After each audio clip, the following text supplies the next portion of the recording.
வணக்கம் ஜோதிடம் tax channel நேர்களே, நான் உங்கள் அன்பான சயின்டிபிக் வேதிக் அஸ்ட்ராலஜர் அஸ்ட்ரோ அரஞ்சி பேசுகிறேன். நல்லது நினைப்போம், நல்லதே நடக்கும்.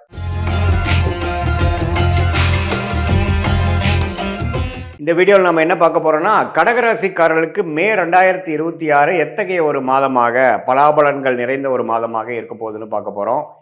சயின்டிபிக் வேதிக் அஸ்ட்ராலஜி முறையில் எந்த விதத்திலும் மிகைப்படுத்தாமல், பரிகாரங்கள் அது மாதிரி மூடநம்பிக்கையில் போகாமல் உள்ளது உள்ளவாறு எப்படி ஒரு கிரகம் ஒரு மாதிரியான இடத்துல சஞ்சரிக்கும் பொழுது, பயிற்சி பெறும் பொழுது எது மாதிரி தாக்கத்தை கடகராசிக்காரர்களுக்கு 2026 மே மாதம் கொடுக்க போகிறது அப்படிங்கிறத துல்லியமாக மிகைப்படுத்தாமல் இந்த வீடியோவில் நம்ம பார்க்க போகிறோம். பாருங்க, கடகராசிக்கு குரு 12ஆம் இடத்திலே நீடித்திருக்கிறார் மாதம் முழுவதும். அதே மாதிரி சனி 9ஆம் இடத்திலும், ராகு 8ஆம் இடத்திலும், கேது 2ஆம் இடத்திலும் நீடித்திருக்கிறார்கள். எந்த வித மாற்றங்களும் மே மாதம் இருக்க போறதில்லை. ஜூன் மாதத்துக்கு அப்புறம் ஆகிற குரு பயிற்சி தான் பார்த்தீங்கன்னா கடகராசிக்கு ஒரு அற்புதமான ஒரு பயிற்சியாக வந்து ராசிக்குள்ளேயே வரார். அதை நம்ம அப்புறம் பார்ப்போம். பட் இந்த மே மாதம் பொறுத்த வரைக்கும் பார்த்தீங்கன்னா 12ஆம் இடத்துல குரு இருந்தாலும் வரக்கூடிய ராசிக்குள்ளே வரக்கூடிய பயிற்சிக்கு வேணுங்கிற சில ஃபவுண்டேஷன் விஷயங்களை செய்வாருங்கிறத நம்ம மறந்துடக்கூடாது. ஸோ அடுத்த கட்ட நடவடிக்கை, நல்ல முன்னேற்றம், அது மாதிரி சில விஷயத்துக்கு வேணுங்கிற அடிப்படையான சில விஷயத்தை கொடுக்கக்கூடிய ஒரு அற்புதமான மாதமாக கடகராசிக்காரர்களுக்கு 2026 மே மாதம் வருகிறது. குறிப்பாக சொல்ல போனால் முதல் 2 வாரம் வந்து ஃபர்ஸ்ட் ஆஃப் மே மாதம் வந்து செவ்வாய்ங்கிற ராஜயோகாதிபதி சனியோடு சேர்ந்துருக்கிறது கொஞ்சம் தவறு. ஆனால் 3rd and 4th week second of May மாதம் பாருங்கள், செவ்வாய்ங்கிற ஒரு 10ஆம் இடத்துல திக்பலம் பெறுகிறார். அதாவது நல்லா 10ஆம் இடத்துக்கு வந்து வரும்பொழுது அருமையான விஷயம்.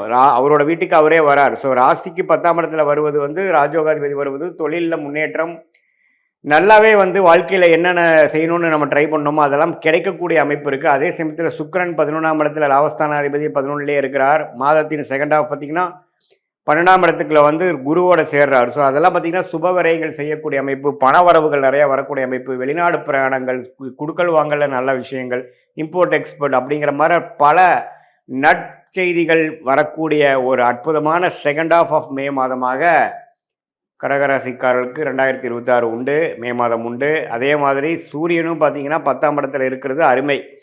ஸோ மே மாதம் நம்ம என்ன எதிர்பார்க்கலாங்க சாமி, ஒரே வார்த்தையில் சொல்லுங்கன்னா முன்னேற்றத்தை எதிர்பார்க்கலாம். தொழிலில் மேன்மை, வேலையில் முன்னேற்றம், ப்ரொமோஷன் எதிர்பார்க்குறவங்களுக்கு கிடைக்கும். அதே சமயத்தில் நல்ல ஒரு அபிவிருத்தி, நல்ல சேஞ்சு, ஒரு ஜாப்லேருந்து இன்னொரு ஜாப் மாறுறது, மாணவர்களுக்கு நல்ல ஒரு ஃபோக்கஸு, நல்ல ஒரு ரிசல்ட்ஸு. அதே சமயத்தில் விளையாட்டுத்துறையில் இருக்கிறவங்களுக்கு நல்ல ஒரு அமைப்பு, மருத்துவத்துறையில் இருக்கிறவங்களுக்கு நல்ல பெனிஃபிட்ஸு, ரெகக்னிஷனு, மீடியா துறையில் இருக்கிறவங்களுக்கு நல்ல அமைப்பு, வெளிநாடு தொடர்பு இருக்கிறவங்களுக்கு நல்ல ஒரு கான்ட்ராக்ட், நல்ல ஒரு ப்ராஜெக்ட். அது மாதிரி கடகராசிக்காரர்களுக்கு இதுவரைக்கும் ராகு 8லேருந்து கேது 2லேருந்து ஒரு மாதிரி அப்ஸ் அண்ட் டவுன்ஸ் போயிட்டு இருந்து, குறிப்பாக ஃபர்ஸ்ட் ஆஃபுமே பார்த்தீங்கன்னா ராஜயோகாதிபதி செவ்வாய் 9ஆம் இடத்துலேருந்து அப்பா விஷயங்கள், பூர்வீக விஷயத்தில் சில பாதிப்புகளை கொடுத்துட்டு இருந்தது. மே 2nd வீக்கிலிருந்து பார்த்தீங்கன்னா நல்ல மாற்றங்களை கொடுத்து அடுத்த வரக்கூடிய குரு பயிற்சிக்கு ஒரு அற்புதமான ஃபவுண்டேஷன் பிளாட்ஃபார்மை கொடுக்கக்கூடிய ஒரு மாதமாக மே 2026 வருகிறதுங்கிறது நம்ம தெரிஞ்சுக்கணும். இது வந்து எல்லா டைம்லேயும் பார்த்தீங்கன்னா குரு 12லேருந்து விரயங்களை கொடுக்குற மாதிரி இருந்தாலும் அது நல்ல விரயமாக, சுப விரயமாக அல்லது அசுப விரயமானு பார்க்கும் பொழுது இது மாதிரி கிரக அமைப்பு வரும் பொழுது நல்ல ஒரு விஷயத்துக்காக டக்குன்னு ஒரு இன்வெஸ்ட்மெண்ட் பண்ணி அது மூலமாக பெனிஃபிட்ஸ் பெறக்கூடிய ஒரு அற்புதமான ஒரு காலகட்டமாக கடகராசிக்காரர்களுக்கு வருது. அதனால் இதெல்லாம் கொஞ்சம் பார்த்து யூஸ் பண்ணிக்கணும். குறிப்பாக வந்து செகண்ட் ஆஃப் மே மாதம் நீங்கள் நல்ல அமைப்பு பண்ணிக்கணும்.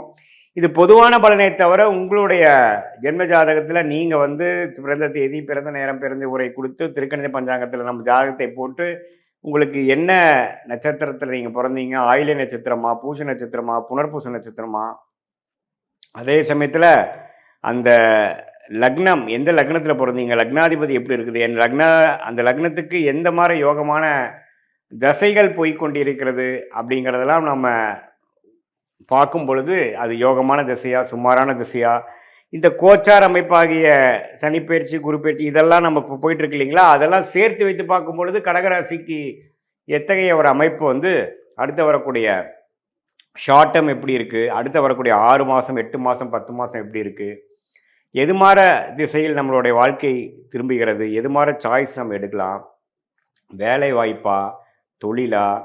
சில பேர்த்துக்கெல்லாம் பார்த்திங்கன்னா வேலைக்கு போகிறது தான் பெஸ்ட்டு. சில பேர்த்துக்கு பார்த்தீங்கன்னா தொழில் பண்ணுறது தான் நேச்சுரலாக நல்லா வரும். ஸோ எது மாதிரி அமைப்புகள் அவங்க இருக்காங்க, எந்த பாவம் வந்து வலுத்திருக்கு, எந்த மாதிரி விஷயங்கள் வந்து இருக்குது, திருமணம் வந்து காதல் திருமணமா அல்லது அரேஞ்ச் மேரேஜா, எது மாதிரி டைமில் நடக்கும், லேட் மேரேஜில் மாதிரி நடக்கிற மாதிரி அமைப்பு இருக்கா, அல்லது வந்து கொஞ்சம் ஏர்லியாகவே நடக்குமா. சில பேர்த்துக்குலாம் பார்த்தீங்கன்னா வெளிநாடு அமைப்புகள் நிறையா இருக்குது. சில பேர்த்துக்கு பார்த்தீங்கன்னா உள்நாட்டிலே ஜெயிக்கக்கூடிய அமைப்புகள் கண்டிப்பாக இருக்குது. ஸோ இதில் வந்து எது மாதிரி விஷயங்கள் அப்படிங்கிறத நீங்கள் பார்த்து அதுக்கு தகுந்த மாதிரி சயின்டிஃபிக் வேதிக் அஸ்ட்ராலஜி முறையில் நீங்கள் எது மாதிரி அமைப்பை கொடுக்குதுங்கிறத பார்த்து நீங்கள் முடிவெடுக்கிற மாதிரி இருந்ததுன்னா ஒரு அற்புதமான ஒரு முடிவுகள், தேவையற்ற நீங்கள் வந்து நமக்கு மனசில் என்ன தோணுதோ அதை செய்யாமல் நமக்கு எந்த விஷயங்கள் காத்து இருக்கிறது, நம்மளுடைய பிராப்தம் என்ன, நம்மளுடைய கர்மா என்ன அப்படிங்கிறத துல்லியமாக மிகைப்படுத்தாமல் இப்படி பண்ணால் பரிகாரம் பண்ணால் சரியாருங்கிற மாதிரி மூட நம்பிக்கைலாம் போகாமல் என்ன காட்டுதுங்கிறத மட்டும் நம்ம சயின்டிஃபிக்காக தெரிஞ்சு கொண்டு அதுக்கு தகுந்த மாதிரி வாழ்க்கை முடிவுகளை வந்து நீங்கள் வந்து கரெக்டாக எடுத்து அதுக்கு தகுந்த மாதிரி நீங்கள் தேவையற்ற பண விரயங்கள், தேவையற்ற சமய விரயங்களை தவிர்த்து அதுக்கு தகுந்த மாதிரி துறைகளில் போய் அதுக்கு தகுந்த மாதிரி படிப்பை செய்து அந்த காலகட்டம் வருவது வரைக்கும் பொறுமையாக இருந்து செயல்படக்கூடிய கடகராசிக்காரர்கள் கண்டிப்பாக பணவரவில் வந்து எந்த விதத்திலையும் குறைவு இல்லாமல், அதே சமயத்தில் வந்த பணத்தை நான் இப்படி விட்டுட்டேங்க சார் அப்படிங்கிற மாதிரி இல்லாமல் எந்த நேரத்தில் எது வரும்பொழுது எது மாதிரி விஷயங்கள் செய்யலாம் அப்படிங்கிறதை நம்ம முதலே நம்ம தெரிந்து கொண்டு, சம்டைம்ஸ் பார்த்தீங்கன்னா ஒரு 2-3 வருஷம் ஒருமே நடக்காத மாதிரி இருக்கும். அந்த டைமில் நீங்கள் என்ன போட்டாலும் பார்த்தீங்கன்னா பண விரயங்கள் தான் ஆகுமே ஒழிய பணம் வரவு வராது. ஸோ அந்த நேரத்துலலாம் கொஞ்சம் அடக்கி வாசித்து சில நேரத்தில் நீங்கள் ரொம்ப வேகமாக போனீங்கன்னா நல்லா நடக்கும். எந்த நேரங்கள் வந்து நமக்கு அருமையான நேரங்கள்ங்கிறதை தெரிந்து கொண்டு அதுக்கு தகுந்த மாதிரி நம்மளுடைய லைஃப் சிச்சுவேஷனை அமைத்து கொண்டு நம்ம முயற்சிகளை வந்து பிளான் பண்ணோம்னா தேவையற்ற சமய விரயங்கள், தேவையற்ற பண விரயங்களை தவிர்த்து நம்மளுடைய வாழ்க்கையோட குறிக்கோள் என்ன, எது மாதிரி விஷயத்தை நம்ம நோக்கிறோம், எந்த மாதிரி ரிலேஷன்ஷிப் நமக்கு வேணும், எந்த மாதிரி ப்ரொஃபஷன் நமக்கு வேணும், எது மாதிரி ஃபினான்ஷியல் கோல் நமக்கு இருக்குங்கிறதெல்லாம் தெரிந்து, அதே சமயத்தில் நம்மளுடைய 12 பாவமும் நம்ம ஜாதகத்தில் குடும்பமாக இருந்தாலும் சரி, தனமாக இருந்தாலும் சரி, சொத்து விஷயமா இருந்தாலும் சரி, கடன், நோய், எதிரி, வம்பு வழக்காக இருந்தாலும் நம்ம ஜாதகத்தில் எப்படி காட்டுது, எந்த நேரத்தில் எது விஷயத்தில் நம்ம ஜாக்கிரதையாக இருக்கணும் அப்படிங்கிற விஷயத்தெல்லாம் நம்ம கவனமாக பார்த்து அதுக்கு தகுந்த மாதிரி நம்மளுடைய முன் எச்சரிக்கையோட முன் யோசனையோட நம்மளுடைய வாழ்க்கை முயற்சிகளையும் வாழ்க்கை செயல்பாடுகளையும் நம்ம செய்யும் பொழுது என்னன்னா, எப்படி ஒரு கூகுள் மேப் வந்து ஒரு மனிதனுக்கு ஒரு இடத்த விட்டு ஒரு இடம் போகும்பொழுது அது எப்படி வழிகாட்டுகிறதோ, எவ்வளோ கிலோமீட்டர் போகணும், எந்த இடத்துல திரும்பணும், எந்த மாதிரி இடத்துல டிராஃபிக் அதிகமாக இருக்குங்கிற மாதிரி விஷயங்களை தெரிந்து அதுக்கு தகுந்த மாதிரி நம்ம ட்ரிப்பை பிளான் பண்ணி நம்ம போகும் இடத்த போய் சேர்றோமோ, அதே மாதிரி இந்திய வேத ஜோதிட அடிப்படையான சயின்டிஃபிக் வேதிக் அஸ்ட்ராலஜி முறையில் பார்த்தீங்கன்னா துல்லியமான ஒரு நம்மளோட கர்மா பாத் என்ன அப்படின்னு தெரிஞ்சிட்டோம்னா அதுக்கு தகுந்த மாதிரி நம்மளுடைய ஆக்டிவிட்டீஸை அலைன் பண்ணிட்டோம்னா கண்டிப்பாக தேவையற்ற விரயங்களும் தேவையற்ற மன சங்கடங்களை அவாய்ட் பண்ணி தவிர்த்து வாழ்க்கையில் எளிதில் வெற்றி பெற முடியும் என்று சொல்ல விரும்புகிறேன். மீண்டும் மற்றொரு காணொளியில் சந்திப்போம். நன்றி, வணக்கம்.